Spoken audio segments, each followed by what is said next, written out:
Cancer മൂലം വേദനിക്കുന്ന പ്രിയപ്പെട്ടവർക്ക് കീമോതെറാപ്പി എടുത്തു കഴിയുമ്പോൾ തലമുടി കൊഴിഞ്ഞു പോകാറുണ്ട്. ഒരു വ്യക്തി ക്യാൻസർ മൂലം വേദനിക്കുമ്പോൾ ശാരീരിക വേദനയേക്കാൾ ഉപരി മാനസിക തലങ്ങളിലെ വേദനകളാണ് അവനെ ഏറെ അലട്ടുന്നത്. അതിലൊരു കാര്യമാണ് തലമുടി കൊഴിഞ്ഞു പോകുമ്പോൾ ഉണ്ടാകുന്ന വേദന. ക്യാൻസർ രോഗികൾ അടുത്തെത്തുമ്പോൾ ആദ്യമേ അവർ കൊടുക്കുന്ന ഒരു കൗൺസിലിംഗ് ആണ്. നിങ്ങൾക്ക് ചികിത്സകൾ ആരംഭിക്കുകയാണ്. അതിൽ ആദ്യഘട്ട ചികിത്സയാണ് കീമോതെറാപ്പി. ഇത്ര എണ്ണം എടുക്കണമെന്ന് പറയും. അതിന് മുന്നോടിയായി അതിൻ്റെ ഒരു സൈഡ് എഫക്റ്റാണ് നമ്മുടെ തലയിലെ മുടി കൊഴിഞ്ഞു പോവുക എന്നുള്ളത്. അതിനെ അംഗീകരിക്കണം, അതിനോട് പൊരുത്തപ്പെടണം എന്ന് രോഗിയോട് സ്നേഹബുദ്ധിയ പറഞ്ഞു കൊടുക്കാറുണ്ട്. അത് പിന്നീട് അവരുടെ ജീവിതത്തിൻ്റെ ഭാഗമാക്കി മാറ്റുമെങ്കിലും അവർക്കും പുറത്തേക്കൊക്കെ ഒന്ന് ഇറങ്ങണമല്ലോ. അതിനാൽ അവർക്ക് തലമുടി ഇല്ലാത്തൊരവസ്ഥയിൽ മറ്റുള്ളവരെ അഭിമുഖീകരിക്കുവാൻ വളരെ പ്രയാസമാണ്. അവസരത്തിലാണല്ലോ നമ്മൾ വിഗ് തയ്യാറാക്കി കൊടുക്കുക. എന്നാൽ സാമ്പത്തിക ബുദ്ധിമുട്ടുള്ളവർക്ക് ഇത് വാങ്ങണമെങ്കിൽ ഭീമമായ തുക ആവശ്യമാണ്.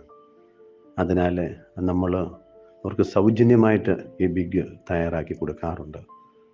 അപ്പം അതിന് ചേരുന്ന രീതിയിൽ നമ്മുടെ അനേകം പെൺകുഞ്ഞുങ്ങൾ, സ്ത്രീകൾ സൗന്ദര്യത്തിന് അടയാളമായി മുടി ദാനം ചെയ്യാറുണ്ട്. ഈ പെൺകുഞ്ഞുങ്ങളോട് ഞാൻ ചോദിച്ചു, എന്തുകൊണ്ടാണ് നിങ്ങൾ ഈ മുടി ദാനം ചെയ്തത്? ആദ്യമായിട്ടാണല്ലോ നിങ്ങൾ മുടി കൊടുക്കുന്നത്. അവർ പറഞ്ഞത് ഇതാണ്: എന്തെങ്കിലും ക്യാൻസർ രോഗികൾക്ക് ഞങ്ങളുടേതായി കൊടുക്കണമല്ലോ എന്ന് ഞങ്ങൾ ചിന്തിച്ചു. അങ്ങനെ മുടി കൊടുക്കാമെന്ന് തീരുമാനിച്ചു. ഈശോ മിശിഹായുടെ പിറവി തിരുനാളിന് തലേ ദിവസം ഒരു സമ്മാനമായിട്ട് ഈശോയ്ക്ക് കൊടുക്കുവാൻ തീരുമാനമെടുത്തു. മുടി മുറിച്ചപ്പോൾ, അല്ലെങ്കിൽ മുടി മുറിക്കുന്ന അവസ്ഥ നമുക്ക് അംഗീകരിക്കാൻ പറ്റുമോ? ഒരു കുഴപ്പമില്ല. സന്തോഷത്തോടു കൂടിയാണ് ഇത് കൊടുക്കുക.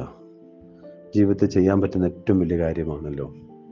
സൗന്ദര്യത്തിൻ്റെ അടയാളമായി ലഭിച്ച തലമുടി, വളരെ കരുതലോടെ സൂക്ഷിച്ച തലമുടി അർഹിക്കുന്ന വ്യക്തിക്ക് കിട്ടട്ടെ. അതാണല്ലോ ത്യാഗം, അവിടെയാണല്ലോ സന്തോഷം. അങ്ങനെ 2 പെൺകുഞ്ഞുങ്ങൾ അത് ദാനമായി മറ്റുള്ളവർക്ക് കൊടുക്കുവാൻ സന്നദ്ധ കാട്ടി. ഇതേ തുടർന്ന് പലർക്കും താല്പര്യം തോന്നിയിട്ടുണ്ട്. ഒരു സാക്ഷ്യമാണിത്. ഇങ്ങനെയാണ് ഒരു മാതൃക കൊടുക്കുന്നത്. അതിനാൽ ഇപ്പോൾ പലരും മുന്നോട്ട് കടന്നു വന്നിട്ടുണ്ട്, ഞങ്ങളും ദാനം ചെയ്യാൻ തയ്യാറാണെന്നുള്ളത്. ജീവിതത്തിലെ മറ്റുള്ളവർക്ക് വേണ്ടി എന്തെങ്കിലും ചെയ്യുവാനായിട്ട് നമ്മുടെ ഈ ജീവിതകാലത്ത് ഉപകരിക്കട്ടെ. അതിലൂടെ നമുക്ക് മനസ്സ് നിറയെ സന്തോഷവും ആനന്ദവും ഉണ്ടാകും, ദൈവാനുഗ്രഹവും ഉണ്ടാകും.